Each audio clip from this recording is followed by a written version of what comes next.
Retour à la Pomme Bleue à Bordeaux qui prend en charge les enfants qui souffrent de troubles du développement. Pour les aider à se construire et à communiquer, l'équipe a mis au point des ateliers thérapeutiques. Aujourd'hui, nous allons suivre Omar, jeune autiste de 7 ans, lors d'une étonnante séance de Pâques. Un enveloppement dans des draps froids qui amène l'enfant à se détendre. C'est un reportage de Selma Schnabel, Peter Bolton et Jean-Paul de Courrier. La Pomme Bleue, unité du service de pédopsychiatrie de l'hôpital Charles Perrins à Bordeaux, l'un des 300 hôpitaux de jour français qui accueillent des enfants atteints de troubles envahissants du développement. Ici, chaque semaine, une quarantaine d'entre eux, âgés de 2 à 12 ans, sont pris en charge par une équipe pluridisciplinaire.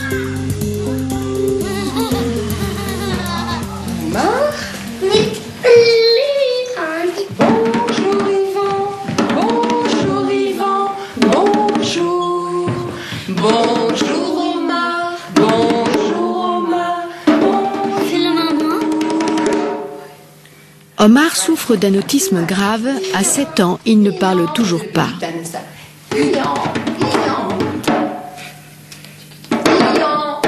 Martine, l'orthophoniste, anime un atelier continu pour aider ses enfants en mal de langage.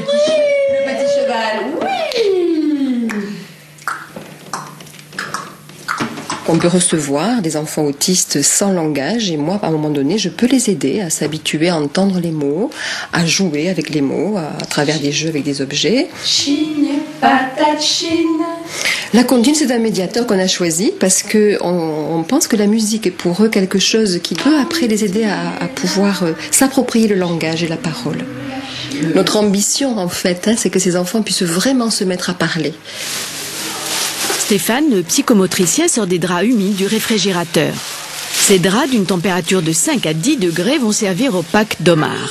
Le pack, une technique utilisée depuis les années 50 sur des adultes et depuis plus de 20 ans en pédopsychiatrie, consiste à envelopper l'enfant dans des draps humides et froids, mais sans jamais le forcer.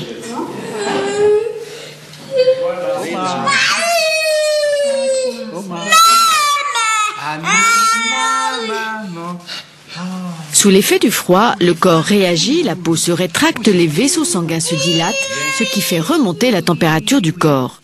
Cette arrivée massive de chaleur détend l'enfant, apaise ses angoisses et lui permet de prendre progressivement conscience de son corps. Et voilà, bien c'est. D'un seul coup, on est un petit peu inquiet.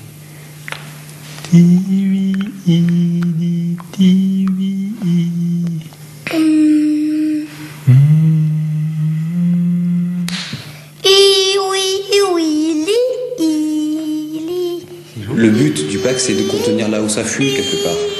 Des enfants qui sont très agités ou dans une rage, dans des crises d'angoisse massive, ben on a envie de les prendre, tout à chacun a envie de les protéger, de les prendre, de les tenir dans les bras. C'est ce qu'on fait avec le pack, hein, sauf qu'on provoque quelque chose de fort avec le froid, on les tient, on les saisit.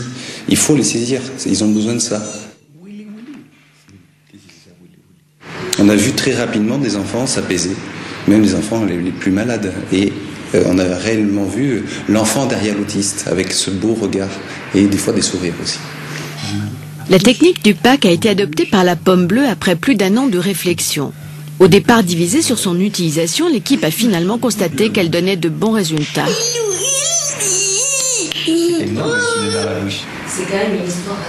Une fois par semaine, les 14 thérapeutes du centre se réunissent pour échanger leurs réflexions sur les progrès ou les difficultés de chaque enfant. On va passer au nouveau point de l'ordre du jour, qui est Manon. Qui c'est qui a... On est un peu en difficulté avec elle au pack, et puis je voulais qu'on en parle en général, dans tous les ateliers, comment ça se passe. Bon, nous aussi, c'est vrai, à l'atelier Contine, à l'atelier Conte, nous sommes en difficulté parce qu'un jour, je ne sais plus si c'est l'atelier Contine ou l'atelier Conte, un autre enfant a éteint la lumière, on s'est retrouvé dans le noir, et là vraiment ça a été pour elle très difficile à gérer. Elle a pu dire qu'elle avait peur et depuis elle ne veut plus venir. Par contre, nous savons par les autres soignants qu'elle est derrière la porte, qu'elle écoute et que parfois elle participe, la porte fermée, et elle accepte maintenant de venir en décalage par rapport à l'horaire de l'atelier, revisiter un peu la pièce de l'atelier Conte et qu'on redise, qu'on reparle de la lumière qui a été éteinte, etc. Elle dit j'ai peur, mais elle consent à y rester un peu.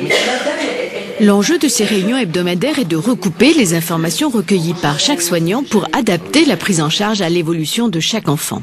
Elle fait des personnages en pâte à modeler.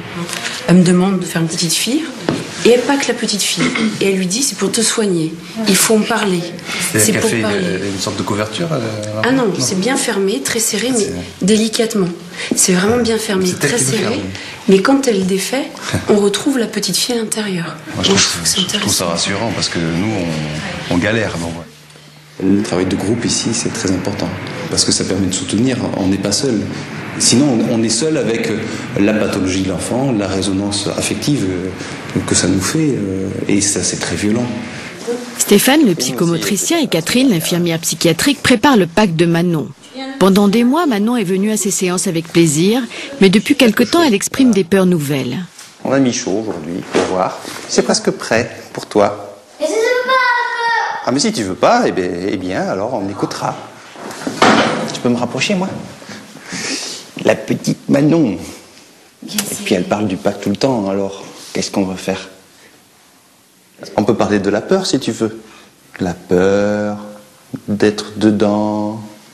Peut-être c'est la peur d'avoir des émotions. C'est ce qu'on se disait avec Catherine. Même si Manon refuse d'entrer dans les draps, les soignants tiennent à respecter les horaires des séances. La régularité des ateliers est un pilier des soins. C'est un repère essentiel à la construction de l'enfant. Et puis c'est aussi l'occasion de travailler sur ses angoisses et ses peurs. On peut être avec toi? il va. Tu veux pas non plus? Les draps. Tu viens? On va toucher, viens. Juste pas, tu vas pas rentrer dedans si tu veux. Viens toucher. Viens. Tu te rappelles quand tu étais dedans, enveloppé, tu te rappelles? Bien serré. Bien serré, ouais. Avec un bon tout autour sur la peau. Tu te rappelles? Dehors, il y a les autres enfants, mais nous on est dedans. Hein? On va s'arrêter. Oui, on va s'arrêter tout à l'heure, oui. Tu veux qu'on s'arrête maintenant? Tu veux qu'on s'en aille maintenant? On n'a pas le soir. Alors la balançoire, laisse-la, la balançoire, c'est dehors. On le prie. Manon ne supporte pas la frustration. Stéphane est là aussi pour lui apprendre en douceur à accepter les règles, les limites, mais sans provoquer de nouvelles angoisses qui la feraient régresser. Question de doigté. Oh, qu'elle est pas contente. Oh là là, qu'elle est pas contente. Elle est pas contente. Viens, viens. Viens, je vais te serrer. Oh, serrer, fort, fort, fort. On n'est pas contente, on n'est pas contente. Oh, je tiens. Oh. Comme tous les enfants, Manon doit apprendre à tenir compte de la réalité et des contraintes du monde extérieur. Un effort particulièrement difficile pour cette petite fille qui sort peu à peu de son autisme et alterne les moments d'ouverture au monde et de repli sur elle-même.